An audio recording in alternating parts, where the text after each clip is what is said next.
person, it's going to show in the speech and it will not be useful or profitable. Everybody has occasions when they want to tell others what they should or shouldn't do. By using the above criteria, one has a good chance of success. Right speech is traditionally explained as no slander, no gossip, no backbiting, not setting one person against another, not using harsh or abusive speech. The Buddha said that speech makes and breaks families and friends.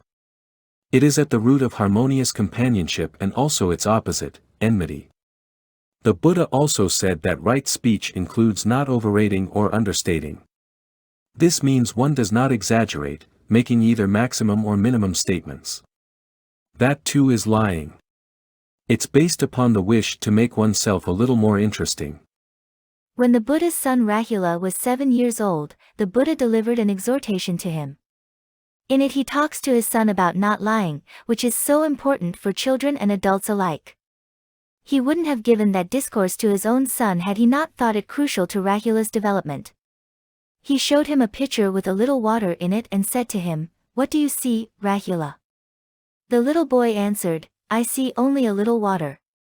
The Buddha said, "So little as this water in here is the trustworthiness of a person who lies." Then he tipped the water out and said, "And what do you see now?" Rāhula said, "Well, the pitcher is empty." The Buddha said, "That's right. Empty is a person who lies." Then he turned the pitcher upside down and said, "And what do you see now, Rāhula?" Rāhula said, "The pitcher is turned upside down." The Buddha said, "That's right. A person who lies turns their life upside down." Lying is the beginning stage of breaking all the other precepts. Lying is done sometimes for self-protection, sometimes out of greed, to get more than one's due, and sometimes out of hate, when one lies in order to hurt. All the reasons for lying bring us onto a downward spiral. Speech is based on thoughts, and if we have any control over our thoughts, we learn to have control over our speech. We become mindful of everything we think and learn to change it from the unwholesome to the wholesome. Unless we learn that about speech, we're not going to have many friends. On the other hand, speech must be meaningful.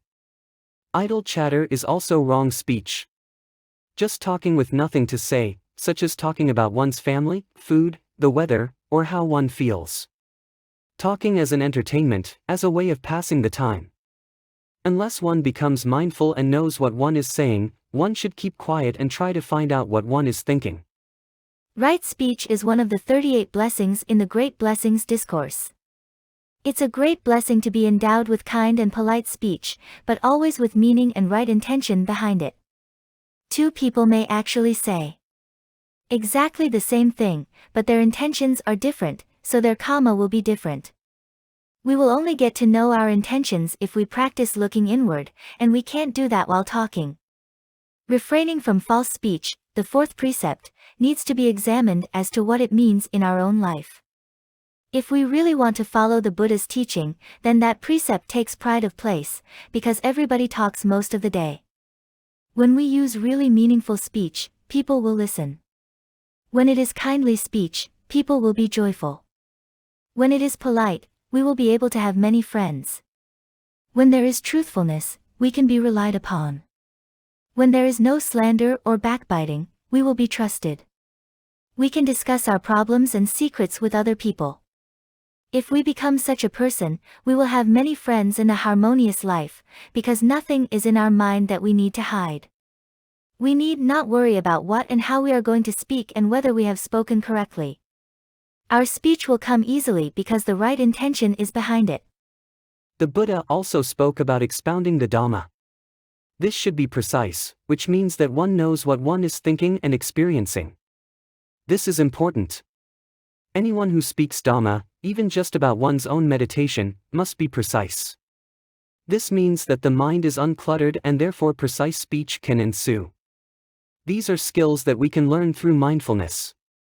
They're not to be learned through elocution lessons. Right action. Right action is again based on right intention. If the right intention arises, based on right view, then right action will follow. All are karma-making because all result from intention. Speech is based on intention. Action is based on intention. All of it is karma making, good, bad, or neutral, and not just for the next life, it is mainly for right now. Karma and its results are constantly happening every moment. Unless one pays full attention to the results, one doesn't know that they are directly related to what one has said, thought, and done.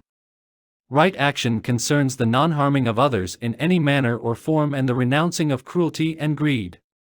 To suppress cruelty and greed isn't possible. They will come up in some other way. They require letting go, which is something we need to practice in meditation. Unless we let go of our desires in meditation, there will be no meditation.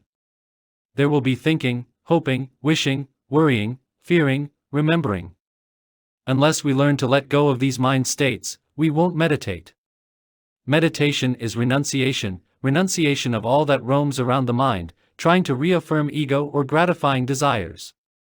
Because we haven't practiced renunciation very much, it's difficult to meditate, but with continued application it becomes easier.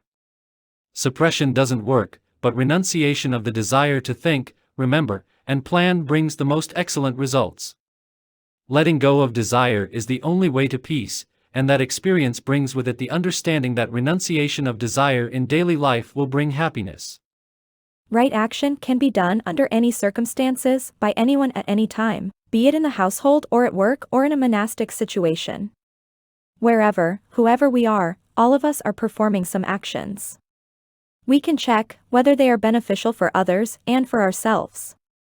Even cooking or cleaning a floor must be done with the right intention, not because one has to do it or because it's expected or because somebody would get angry otherwise. The main reason for doing something is because it is needed at that time and one can fulfill a purpose. Watching carefully and mindfully, one becomes aware of one's intentions and views. One sees the connection between mind and body and does not consider external things. There is no resistance or reluctance, but one acts wholeheartedly.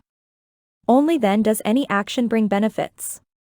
It's often thought that work is an unpleasant interruption of one's leisure time. This is obviously wrong thinking. Leisure can be an unpleasant interruption of work. Work is a means to be useful and purposeful, no matter what kind of work one does. It is a means of paying full attention to the body and knowing its actions, its movements. It is an opportunity to help, to be of service, to gain skills, and to show love by working for others. There is hardly anything that is comparable to work as a means for purification. Not just doing something to earn a living or because others expect it, but with one's whole heart as a means of seeing clearly. Right livelihood. Earning one's living is one of the three aspects of moral conduct, right livelihood. It means that one does not earn one's living by anything that could hurt other beings. Everybody has to come to terms with that by themselves. There are many livelihoods that are right, far more than wrong ones, but there are some that are hurtful. They are to be checked out against the 5 precepts. If one breaks any of the 5 precepts through one's activities, it is obviously wrong. Right livelihood is important as an aspect of purification, because if one pursues wrong livelihood, one becomes hardened and set in a groove of unwholesome action. A killer of animals, in an abattoir, for instance, will have to deaden his compassion in order to continue that kind of work. Otherwise, it is hardly likely that he could go on with it. Such a person would become hardened and would lack love and compassion for other beings. Killing is one aspect of wrong livelihood. There is also lying, drinking intoxicants, and taking what is not one's own. All these can happen as livelihoods. Wrong conduct in sexual matters can also be used as livelihood. Any one of these is quite clearly detrimental to one's own and others' well-being and is based on greed. People do rationalize, justify, and excuse these acts. If they do, that's their own view. Every step on the way depends upon right view, and that is why it stands at the head of the path. The last part of the Noble Eightfold Path concerns concentration. It also has 3 factors involved: right effort, right mindfulness, and right concentration. All are necessary for concentration to arise. Again, all of them are dependent upon right view. If there is right view that effort is necessary, it will arise. Mindfulness needs the right view of being an essential aspect of the spiritual path. Concentration needs the right view that it is skillful means. Right effort. Effort and energy have a symbiotic relationship. With energy, effort arises. They help each other. If one has no energy, obviously one can't make any effort. If one keeps on making effort, energy comes. Energy is the fuel for effort and vice versa. Effort goes against our grain, because it seems to counteract comfort. Effort and comfort are considered to be contradictory. And yet, when the meditation, through effort, comes to the point of absorption, one realizes that the effort that one has made has resulted in a great deal of comfort. The Buddha recommended the 4 supreme efforts as skillful means. They are called supreme because they are supremely difficult and supremely beneficial. They are worded like this: not to let an unwholesome thought arise, which has not yet arisen. Not to let an unwholesome thought continue, which has already arisen. To make a wholesome thought arise, which has not yet arisen. To make a wholesome thought continue, which has already arisen. One needs to watch one's mind states and be able to distinguish wholesome from unwholesome. This is one of the reasons why I have instructed you to label your thoughts when they arise in meditation practice. Only when we know what we are thinking are we able to do something about it. Unless we know whether our mind is engaged in wholesome or unwholesome thinking, unless we can give a very distinctive label, how are we going to follow the Buddha's injunction of not letting unwholesome thoughts arise and not letting them continue, to make wholesome thoughts arise and make them continue? Not to let unwholesome thoughts arise needs a great deal of mindfulness because one has to become aware of the thought intention. It is much easier to know what has already arisen. We need to start with what has already arisen, until we gain the skill of knowing that something unwholesome is creeping up on us and refuse to let it in. In meditation, every thought is useless because we don't want to think, but want to meditate. In daily living, that's not the case. The unwholesome thoughts are the ones to get rid of. It's useless trying to suppress them. We can either drop them or we can substitute the wholesome for the unwholesome thought. In meditation, we learn to substitute the thought with attention on the meditation subject. How well we can do this in meditation will reflect directly upon how well we will be able to handle the 4 supreme efforts in daily living. How well we can work with the 4 supreme efforts in daily living will reflect directly upon our meditation practice.